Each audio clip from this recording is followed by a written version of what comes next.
Everybody to our May series of Monthly on Mondays. Today we have a wonderful speaker, Dr. Deepti Pandita, who's going to talk to us about imposter syndrome, what it is, and how to fight it. Dr. Pandita is the VP of Informatics and the Chief Medical Information Officer here at UCI Health and Associate Professor in the Department of Medicine.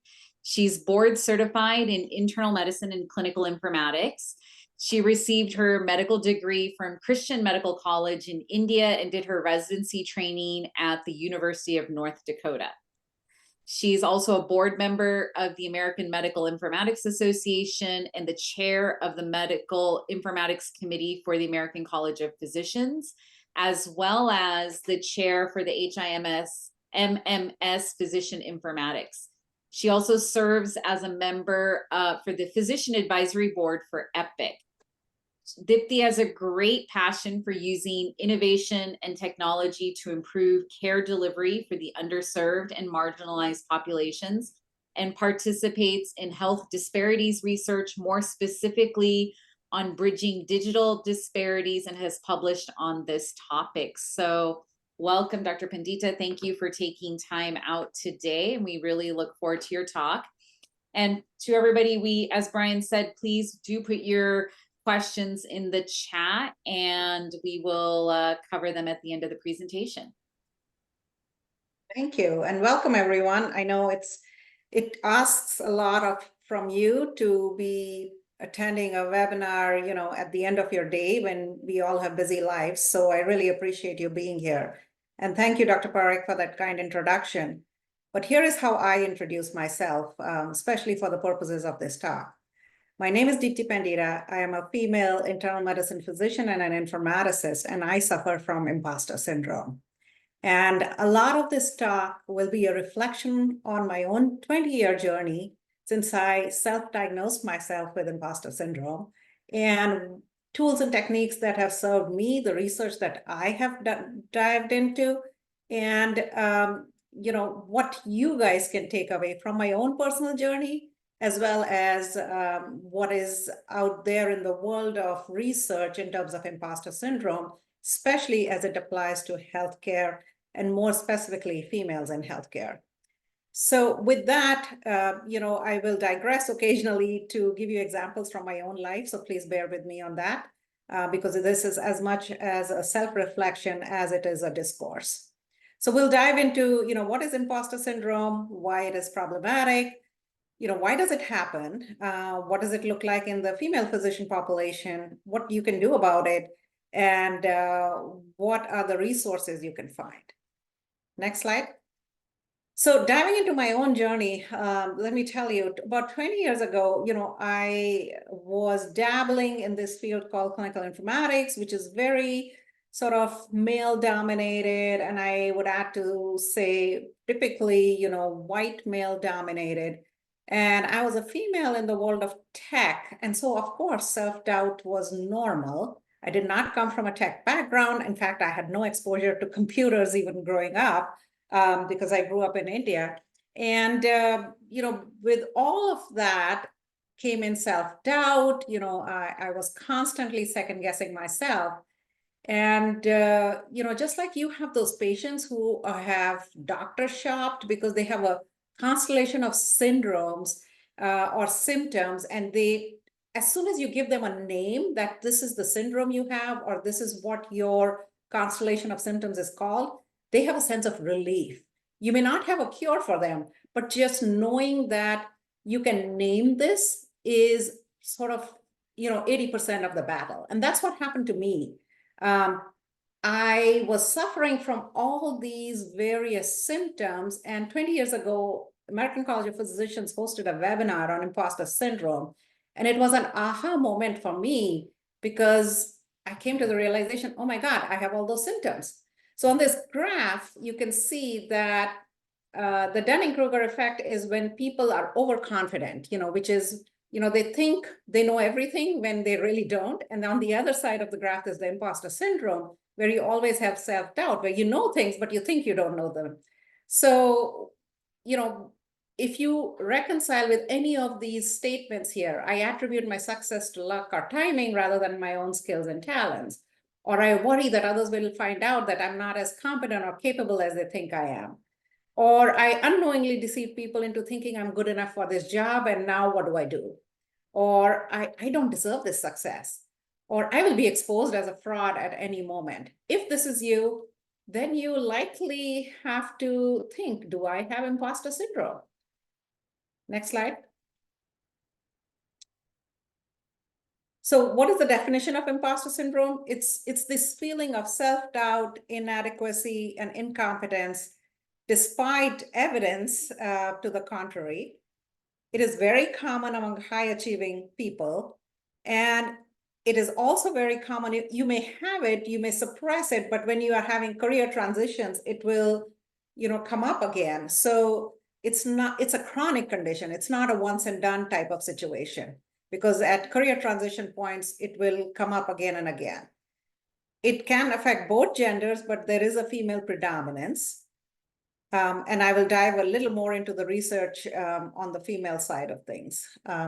Next slide. So these cartoons represent typical scenarios. So the first one, you're called into your boss's office and your first thought is, oh my God, I'm going to get fired, or I'm going to there's a mistake I made and it's going to be pointed out. And then turns out that that's not the case. The boss is actually praising you and saying, it's going to be okay, and you're just fine, and you're doing a great job. And then you still, are self-doubting and saying, he's saying this, but actually I don't deserve this praise, so that's imposter syndrome. Or have you been at those conferences where everyone is so smart? I remember going to my first informatics conference, and I looked around and I was like, I don't belong here. What am I doing here? These people are so smart. They know what they're talking about. And that self-doubt creeped in, and I had to sort of remind myself, this is just your imposter syndrome, and it'll pass. And I practiced my self-help techniques, which I'll go into in a little bit later. So these are all typical scenarios where imposter syndrome plays out. Next slide.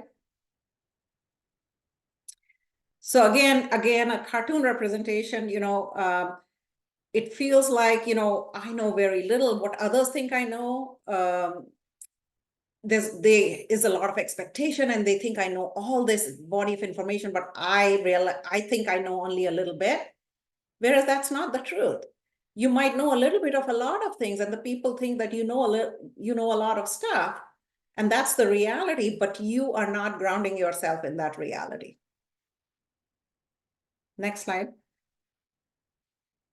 And what does it cause then? So imposter syndrome causes a vicious cycle of anxiety. You might have short-term relief. Oh my God, okay, I've done this project, or I've done this, tackle this small thing, but then it'll, turn its ugly head again at the next, opportunity. There's a constant fear of failure. There is a very strong need to be the best. And this, I will highlight this because the expectation you put on yourself takes a toll. So there's a very strong need that you have to be the best. You have an unwillingness to internalize positive feedback. So everyone around you is saying, you're doing a good job. Oh my God, we didn't have this. And now you are here and you are, presenting this to us. And, you're a great leader. You're doing a great job. Your patients are, commending you, but still you constantly sort of are unwilling to accept that. You actually have a fear of success, which is contrary to what you might think imposter syndrome is. So people who suffer from imposter syndrome, if they succeed, they still feel like they're imposters. So that's why there is that fear of success. This constant feeling you're not good enough, and there is always this constant negative self-talk. So you can imagine what all this does to a human body, not just psychologically and mentally, but it has physical repercussions as well. And like I said, it's a chronic condition. So over time, those physical repercussions sort of outweigh the psychological and mental repercussions as well. And that's when people start thinking, okay, I'm not even going to apply for that next job, or I'm not even going to apply for that next position because it's pointless and I will never succeed. Next slide. So why does it matter? I just alluded to that. It causes stress. There is a physical and emotional toll. And then it spills into not only your work life, but your personal life as well. Your relationships get affected because you have this constant desire that, oh my God, I'm not good enough and I'm trying to prove something. It causes a lack of personal and professional satisfaction. You're constantly antsy. You're constantly looking for, where is my next opportunity? Because, people here have found out that I'm a fraud and I don't belong, and now I need to look for something else. And then you always are not reaching your full potential, and that causes stress as well. Next slide. So some of the root causes, and there is some deep research that has gone into all of this. A lot of, as with any human psychology, a lot of this is wired in your upbringing and childhood. So early family influences, how your parents conveyed to you the messages around success and failure, or if there was undue pressure on you to succeed, or if you had very successful parents and you had to meet that bar, all that, influences this.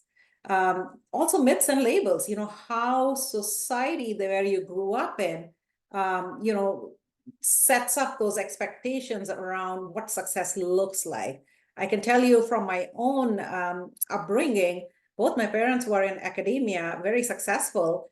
And to me, there was this constant pressure around me because even people they were friends with, or people who would, visit our house for dinner parties or whatever, they were all these very successful academicians, or as a child, I viewed them as very successful academicians. And I was like, I have to prove this. I have to have 100 publications because my dad had 120, or, something like that. And so the early childhood really, influences the pressures you put on yourself. Firstborns in the family, that applies to me as well. And the decision to pursue an alternative path from, what your family expected you to pursue. And this is very true for physicians who either come from a long line of the family expected them to go into, say, the family business or something, but they, instead pursued a path that was very unexpected for the family. Or they come from a family of physicians, but they pursued a path of, they were all surgeons, and now this person decided to become a family medicine doctor or something like that. That also, weighs into this. And there's, again, research around this. The pressure to represent your group, and I cannot underscore this. So for me, as a female in tech, that pressure is pervasive all the time. And I'll give you another example from my own life. When the clinical informatics boards became available in 2014, that was the first year that ABPM said, okay, now you can get board certified in informatics. There was a bunch of people that took it. There was 140 people. There were only 20 females. And I was like, oh my God, if I don't pass, I am really letting down the entire female in tech, female physicians in tech population, and I have to pass these boards. Now, I did pass, but the pressure I put on myself was so undue, and it was all my imposter syndrome kicking in. And then the same thing, pressure to represent your group in terms of diversity, your ethnic group, or, your wherever you see your belongingness representing that group. And then organizational cultures, again, something to be underscored in terms of if there's a culture of hostility, a competitive culture, one-upping each other, then of course, imposter syndrome is going to come into play. Next. And then, like I said, there is a huge body of research on imposter syndrome among female physicians. And you would think that, it's mostly in medical students and residents, and that is true. 30% of medical students and residents identify as imposters. However, it is also very pervasive in physicians who are experienced, and they suffer from this despite receiving positive feedback from peers and patients. And then in an academic setting like ours, it's very important because we are mentors, we are teachers. It is very important to identify and support our learners because a lot of risk of burnout, the root cause could be imposter syndrome. And again, positively, firstly, acknowledging, and then secondly, affirming that someone may have imposter syndrome, and identifying this as a risk for future burnout is very important. Next. And then what are the contributing factors for females? There's gender bias, there's stereotyping, work-life balance challenging, and societal expectations. Oh, you are a full-time doctor, so of course your family is going to suffer, and of course you're not going to succeed because you're devoting time, you're taking time away from your family, or so all this guilt that gets laid on adds to that imposter syndrome feeling. And like I said, there are intersectional barriers such as race, ethnicity, gender, socioeconomic status, and they all, wire your thought processes into feeling like an imposter.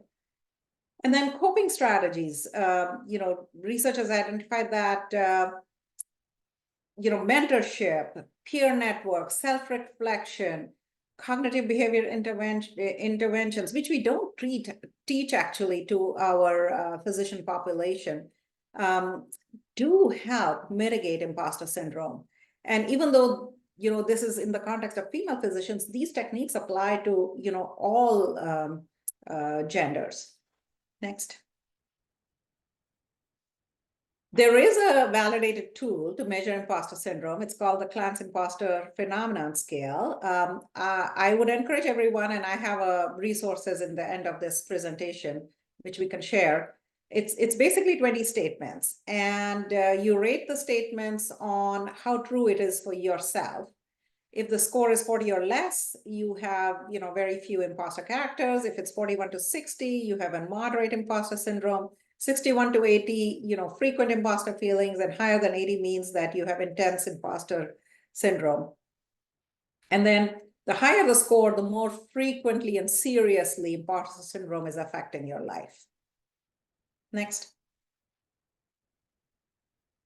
Can you go back to the previous slide? Okay. So this is from validated psychological research on imposter syndrome, that there are 4 pillars on which imposter syndrome rests. There is that desire for perfectionism, although there is a very fine line between being a perfectionist versus a desire for perfectionism. There is also paralysis of how to move forward, which also plays into imposter syndrome. There is a whole aspect of people pleasing, and then there is an aspect of procrastination. So I'll dive a little into these 4 pillars and how addressing these 4 in a systemic manner will help you generate some strategies that work for you. And all 4 pillars may not, be equal in terms of why you have imposter syndrome if you do. And you might need to address one of the pillars, you might need to address all 4, you might need to address, some situations, it might be one pillar, raising its ugly head. In another situation, it might be a different one. But there are techniques across all 4 pillars. So let's dive a little deeper into that. Next. So again, the first step I would take if you do feel that you have imposter syndrome is acknowledge the presence. Like I said, for me, that was the aha moment 20 years ago. As soon as I got the diagnosis, I had the symptoms, I acknowledged that, oh, this is what it is. This is why I'm feeling this way. That alone was a weight lifted off. Because then I knew, okay, now I know my diagnosis. Now I just need to take an action plan around it. And every time that the symptoms, present themselves, I have mitigation strategies. Also, share your feelings with others. Internalizing imposter syndrome is not helpful. Discuss this with your peers, discuss this with your mentors, discuss this with your team members, and say, hey, I'm feeling this way. Do you think this is just my imposter syndrome? Or is this like truly I cannot do this? Understand the roots of your feelings. Like I said, all those factors that we talked about, including race, ethnicity, gender, upbringing, all those play a role. And sometimes just writing those things down and say, I am feeling this way because, and then writing down what might be causing it is helpful. Own your success. I mean, I cannot emphasize this enough, how bad I myself was. I mean, people would, give me accolades or an award or something, and I would be like, oh, actually, that was not me. Someone else did the work, and they would say, but you led the work. And I would say, yeah, but, it was not all me. It's fine. You need to give credit to your team members when credit is due, but owning your own success is equally important. Feel free to accept external validation. I mean, we are very modest in terms of, putting ourselves out there, but external validation is very important for success. Leverage your resources, when people say build a village around you, that's very important. And I will speak to the power of mentors and mentorship in a little bit here, because to me, for that power that the mentors brought into my life, and it's not just female mentors. I have had equally positive male mentors when I've discussed imposter syndrome, and I've reached out to them and said, hey, I have been asked to do this and I don't think I can, because, I'm not a computer scientist. What do I know about AI? What do I, and they have talked me through this, and they have said, well, let's see what you do know, and let's see what you can study, and let's see what resources you have at your fingertips. And again, the mentors have time and again salvaged me from really disastrous situations. And evaluate your environment. I mean, are you in a place which will allow you to acknowledge these things? So for example, this exact webinar we are having now, fosters the environment of having free discourse about this. If I was in an organization that didn't allow me to discuss it openly, it would be detrimental. So again, evaluate your environment and then feel free to discuss. Next slide. I think that we skipped over a slide. Yes. So again, like I said, there's a fine line between perfectionism and being a perfectionist. A perfectionist is someone who sets a very high bar for themselves, but they just critique themselves for not meeting a high standard.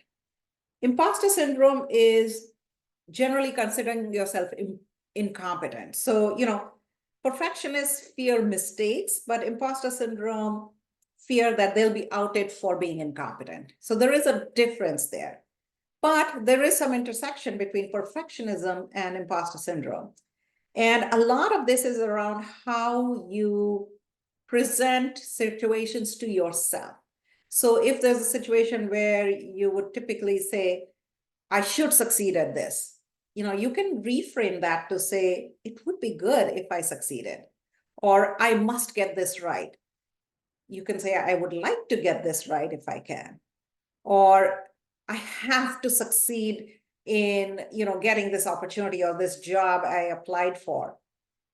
And you can reframe that to say, I have this opportunity. It would be nice if I got this.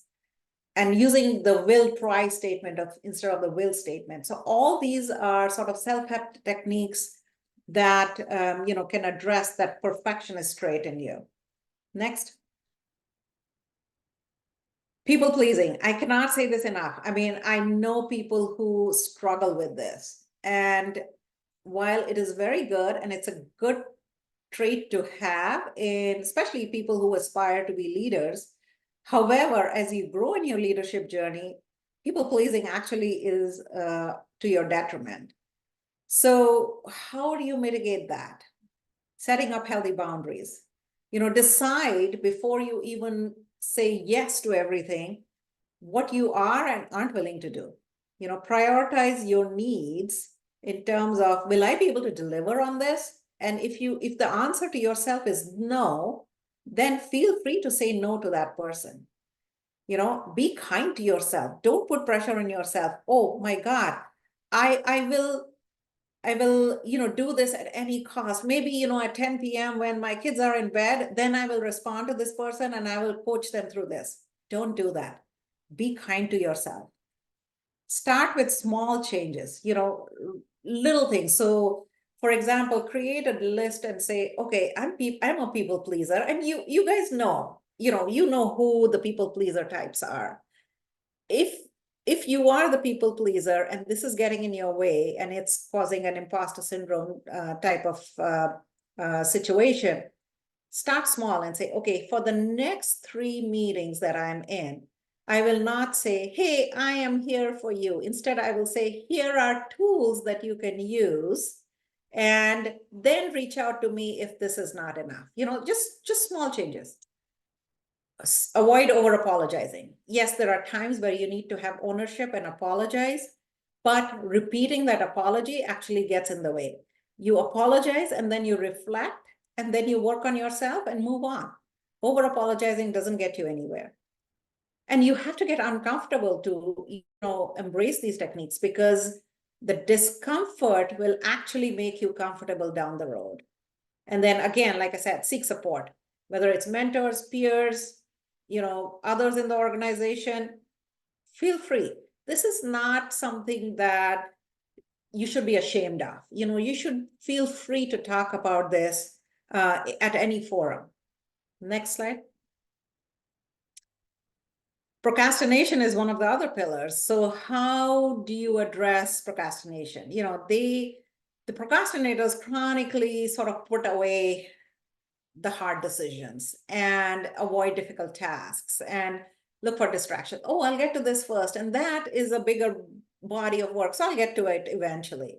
And if what happens is that bigger body of work, it's constantly weighing in the back of your mind, because you need to get to it, but you're avoiding it. And that adds to your stress level.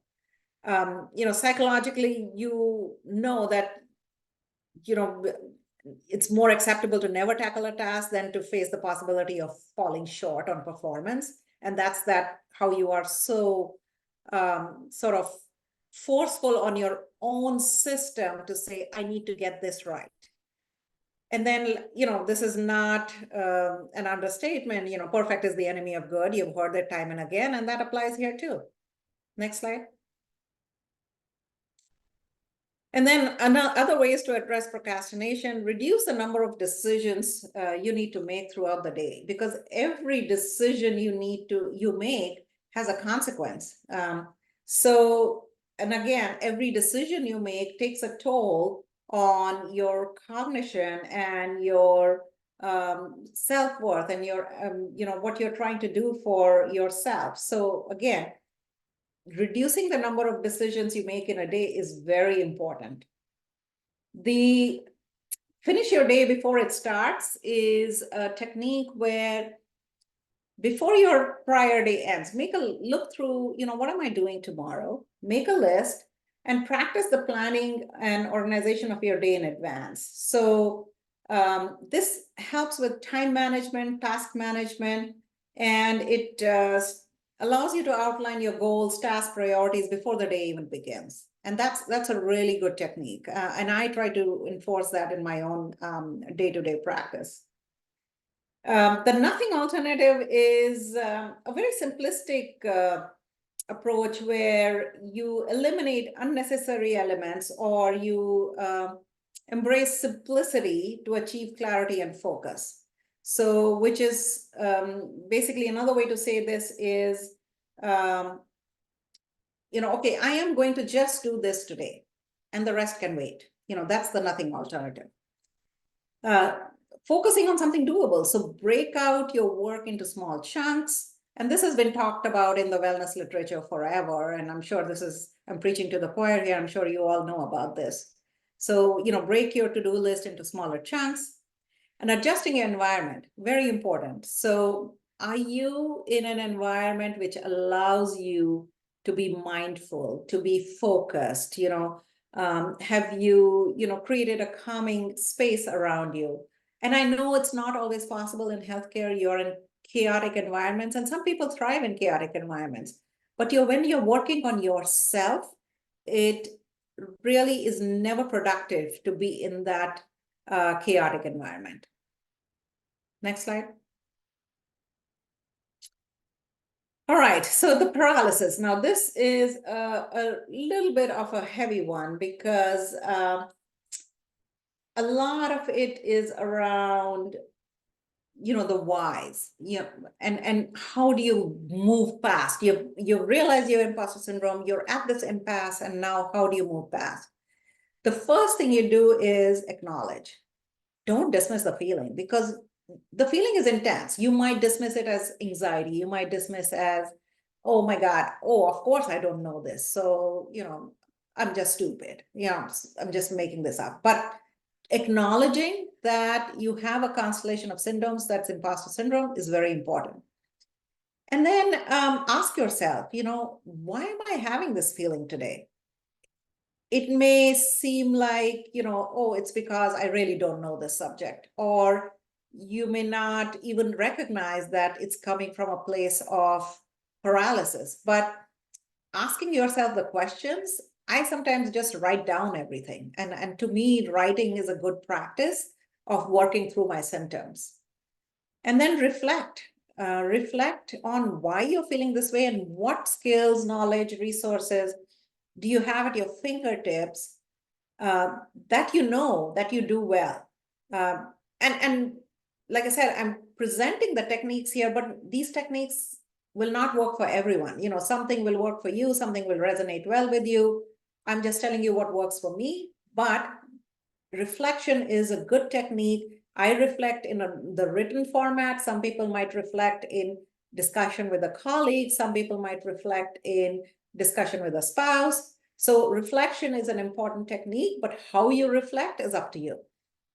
And then remember, draw from your prior experiences. In medicine, you have often been in that situation before. And you might dismiss it as, oh, at that point, I just got lucky. Or at that point, I was saved by this peer that was there who was so knowledgeable, and that's why I got through it. Think about what you did in that prior situation and how you got through it, not the environment around you. And that gives you strength. And then, again, I do this by writing down, but you can do it in any manner you want. The next 3 steps. So, the writing it down helps me in terms of reflection as to, oh, there are only 3 steps I need to take and I can get past this. If you create a 10-step process, it might seem daunting. So small chunks again to move past. And then, be good at doing how you want to do it. And if it doesn't work for you, adjust, So you will eventually come to a point of realization of what works best for you. Next slide. And this is the most important part. If you want to take away something today, this is the most important part. Practice reaffirmation. Keep a running list of your achievements, things that you're proud of. Acknowledge your personal strengths and talents and remind yourself. Because if you don't work this from the inside out, no one is going to do this for you. This is very important. Having self-affirmation, self-realization, setting goals for yourself, practicing positive self-talk, very important. Next slide. This is another technique. I have done this from time to time. I don't do it often enough, writing an affirmation statement. So typically, this comes into play when you are asked to take on a different role, or you're asked to participate in something that you've typically not done. It's new to you, but you've done something similar in the past. Write an affirmation statement to yourself. Ask for evidence about your achievement and your ability. Have I done something like this? Oh, I did this other project. No 2 projects are alike, but I used, project techniques to get them to, the finish line. Writing all those things down gives you affirmation that, yes, you can do this. And then, when people give you feedback, say thank you. Acknowledge that they are indeed your champions and they are affirming that you have this in you, and it adds to your self-worth. Next.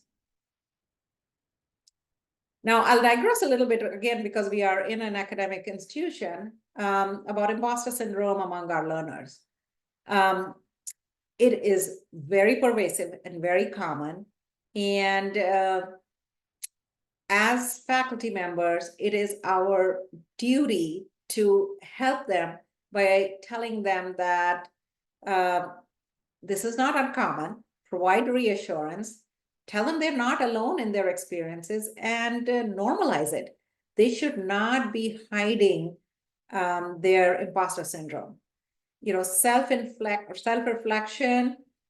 We should include imposter syndrome. You know, we have wellness curriculum around residents and fellows and medical students, but we need to introduce them to the concepts of imposter syndrome, and then you know, lean on the wellness techniques through peer support groups or, you know, reflective opportunities like what we are doing now. We can even consider, you know, administering the Clance imposter phenomenon scale to all our learners and see, you know, who is an outlier. We could do it anonymously and then provide them tools and techniques. I think in the medical school, in the medical education curriculum, it's very important to include imposter syndrome because it's often hidden behind a veil and no one talks about it. And then we just don't know who is an outlier and when it will come back to haunt them. And then, you know, optimize feedback to learners with the specific evaluation and say, hey, your score was high. You probably have imposter syndrome, but here are some techniques, or here is a mentor I can give you who can talk you, you know, through this in terms of how you can help yourself. Next. Like I said, there is research on imposter syndrome, but lot still remains to be done. There is, you know, research on female physicians, and while there is research showing that there is high prevalence among female physicians, there is very little research that addresses the importance of, you know, what are the barriers, you know, systemic barriers, gender equity barriers, supporting environments, and how do we empower our female healthcare professionals in terms of overcoming imposter syndrome. And then we need to provide resources, you know, education, interventions, creating inclusive environments and cultures where everyone can thrive to their full potential. And this is sort of a moving target. We are not there yet. Next. So I've included, and I don't know, Dr. Parekh, are we going to send the slides out? I've included some key articles that were sort of sentinel articles around imposter syndrome that you can read at your own leisure. Next.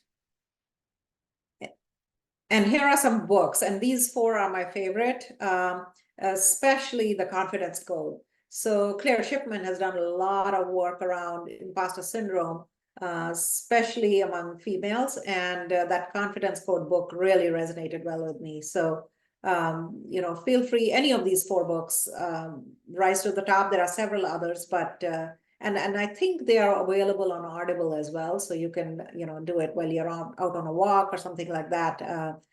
Listen to them, you know, as an audiobook. Next slide. And then again, the PDF has that the Clance imposter syndrome measurement.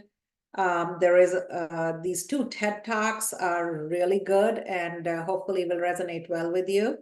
And with that, let's open it up for questions and see, you know, if people feel like this resonates with them. Is this something that you struggle with? Is this something that, you know, is relevant to your own day-to-day life? I would love to hear from you, and then we can have a discourse.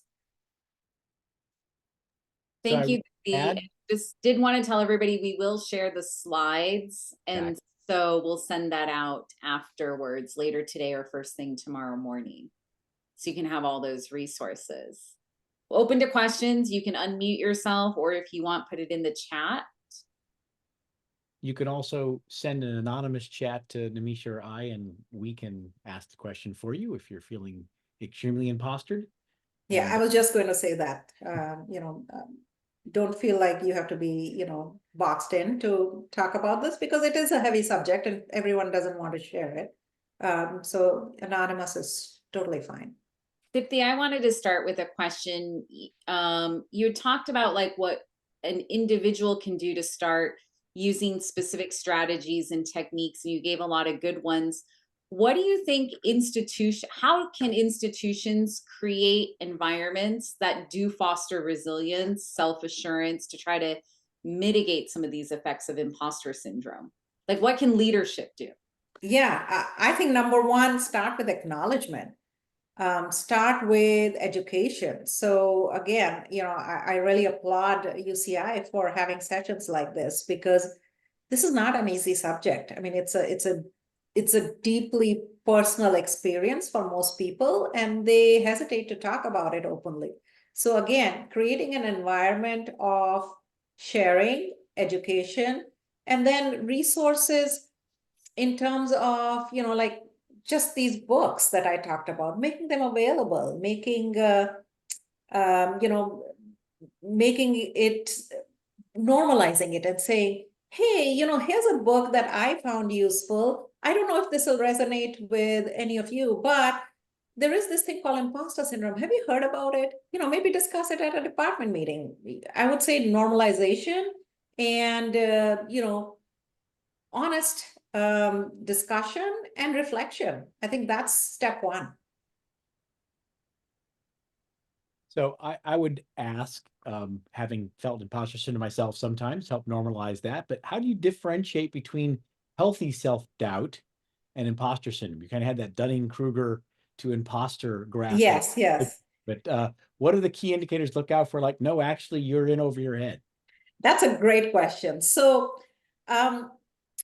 I'll tell you, self-doubt is typically specific. So it's around a situation, it is temporary, it's situational, whereas imposter syndrome is chronic and pervasive. So imposter syndrome is present, I would say it's a nagging feeling all the time, but becomes more present, in certain transitional situations. Whereas healthy self-doubt is more specific and more transient. Does that make sense? Yes, thank you. I think we don't have any other questions in the chat. One other question I wanted to ask you is, do you see, like, in your opinion, does imposter syndrome, what role does it have in playing out like career progression, advancement, particularly in academia, right? In academia, we have a lot of comparisons, a lot of metrics. So do you have any tips for the group here to navigate that more than what you talked about in your presentation? Definitely. So one, again, in academia, self-doubt is pervasive, because you constantly feel like you are surrounded by such smart people. And the first thing you need to do is, I am at an academic institution. There is a reason I'm here. So they must have seen something in me in order for me to belong here. So once you affirm that sense of belonging, then you go down the path of, what can I do to improve upon, my symptoms, and how do I help myself? The other thing is, don't compare yourself to others, because you may have unique skill sets that even you don't know about. So that typically in academia, the comparison is to your detriment. So anything you can do to stop that feeling of constantly comparing yourself and working on, catering to your skills and building upon your skills, or creating paths that cater to your skills, I think that helps you succeed in academia. I would add that that's also what your associate deans for faculty development are for. So you can contact us and ask questions as well. Again, I agree, not comparing yourself to others, but also realizing this is one of the pep talks I give new faculty, to say that, welcome to UCI. We hired you because we wanted you. There were plenty of people we could have hired, and we picked you. So yeah, exactly. We want you to be successful, but you need to communicate that and ask those questions. If you're not sure, find mentors. There are mentorship committees for most academic groupings. There are associate deans for faculty development, and you can speak with those folks as well.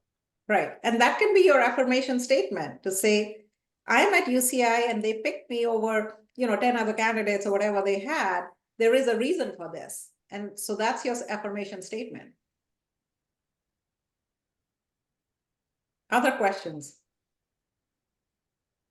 See, everyone was very appreciative of your talk. They really, a lot of people identified with it, especially like for newer faculty.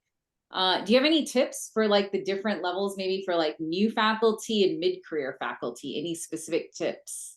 So I think for the new faculty, and I'll again draw from my own personal experience, for new faculty, step one is just recognizing this, because I cannot, I've mentored a lot of people in my life, and I cannot emphasize this enough. So many, when I mention this and I mention the constellation of symptoms and, the journey and all of that, they come to the realization, oh my God, I did not know this had a name.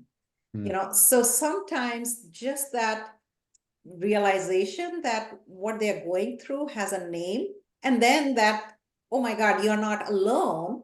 There is a whole community that has this, and then reach out for resources. I think that alone for early career faculty is a huge weight lifted off. The recognition, the realization, and then the support, that there is support out there. I think those three things alone go a long way. For late career, again, like I said, this is a chronic condition. It can raise its head anytime. And if you are mid to late career and you're realizing this again, go and revisit your resources. It's not a once and done process. This is a hard process, but keeping the resources at your fingertips and revisiting them and reaffirming them is very important. So do you think that the prevalence of social media and this comparison culture we're in is contributing or exacerbating imposter syndrome? And how many Twitter followers do you have? That's a good one. I love that. So, social media is curated content. So just remember that it's not an Not real? affirmation.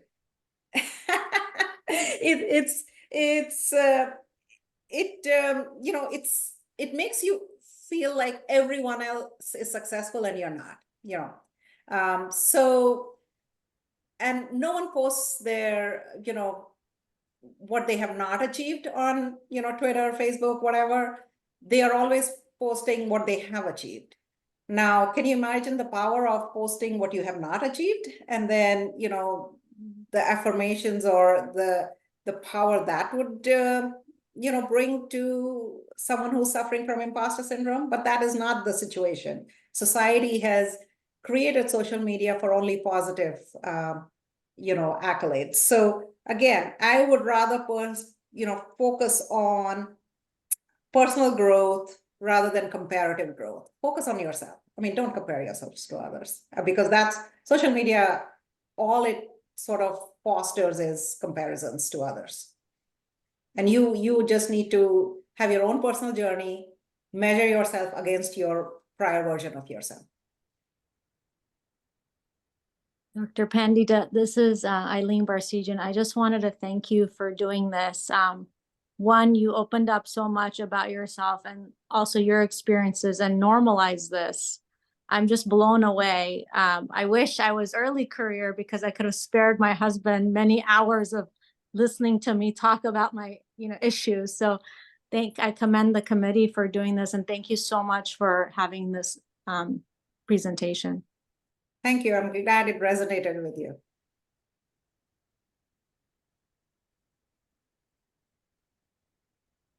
Any other last questions?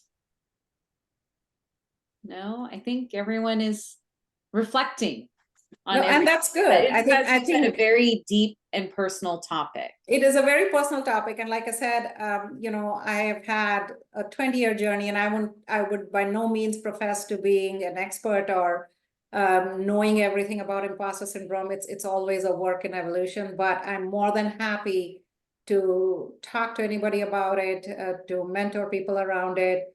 If you are, if you feel like you have imposter syndrome, reach out, because there is power in community. And that is what has helped me the most. Along the way in this journey, I found tremendous support in mentors and peers. Well, that's a great statement to end on. We really appreciate your taking your time tonight, everybody, for joining us tonight. Next month, June 10th, is how to complete the exciting AP10 form. So we'll see you all next month. And thank you again, Dr. Pandita, for sharing your thoughts with us tonight. Thank you. And thank you for the opportunity. Thank you. Bye. Thank you. Bye.